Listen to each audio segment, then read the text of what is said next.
usa ka hari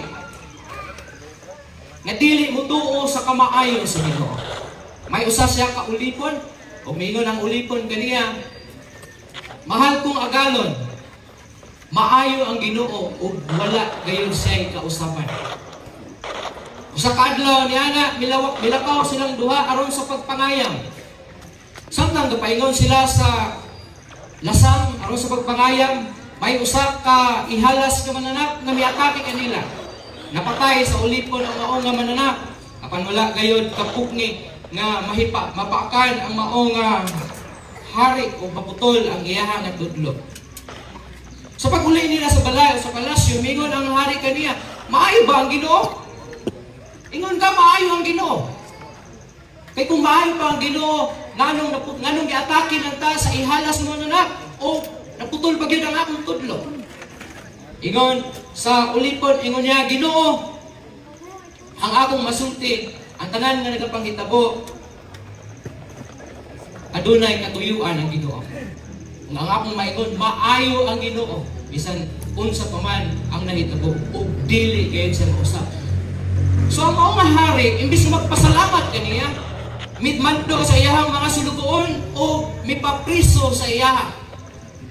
Kaya wala siya uyon o ba siya malipay sa tubag sa maong ulipon niya.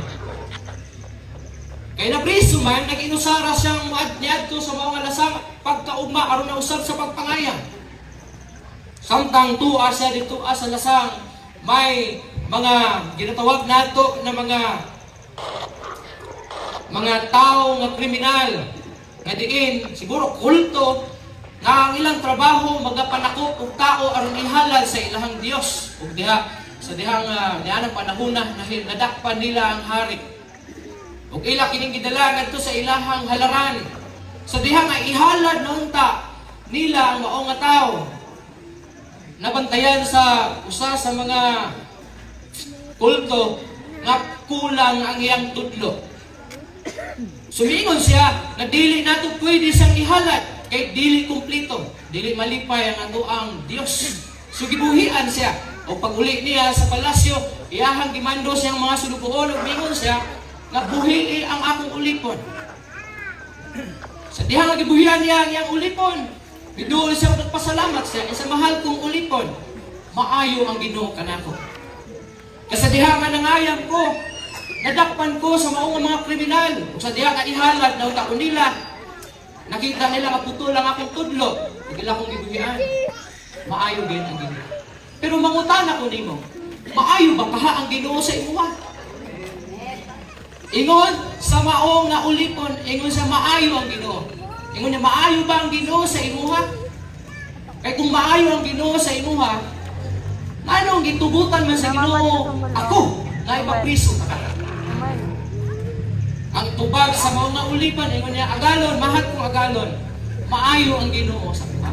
Luyuman sa imong pagpabilanggo, kanako, maayo ang Ginoo sa kuha. Tungod kay, kung wala ko nimo gipapriso, ubanon ko nimo sa imong pagpangayam. O kung ako mahikuyog sa imong pagpangayam, ako unta ang disakripisyo sa maong mga tao. Kay kumplito man ang akong lawas. Wala may nahanaw nga ni kanako. Mangutana ko pag-usap, maayo ba ang Ginoo sa inyo? Sigurado gid mo? Kasi namoy mulo sa Ginoo.